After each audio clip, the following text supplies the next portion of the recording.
United States and China are hopefully going to join forces to crush Kim's nuclear ambitions. Yet the unity of purpose fades upon closer inspection.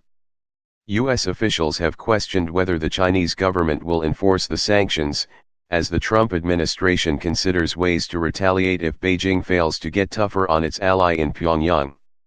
Donald Trump has boasted that the Security Council sanctions will have a very big financial impact on the North Korean economy, but the Chinese likely prevented the impact from being even bigger. The UN measures, for instance, notably do not restrict China and other countries from exporting oil to North Korea. China has, in fact, proposed a plan for solving the North Korea problem. As part of an approach that it calls suspension for suspension, the Chinese government has offered to broker a deal in which North Korea suspends its rapidly advancing nuclear and missile programs in exchange for the United States suspending its regular military exercises with South Korea, as a prelude to negotiations to eventually rid the North of nuclear weapons. But the Trump administration has repeatedly rejected the suggestion.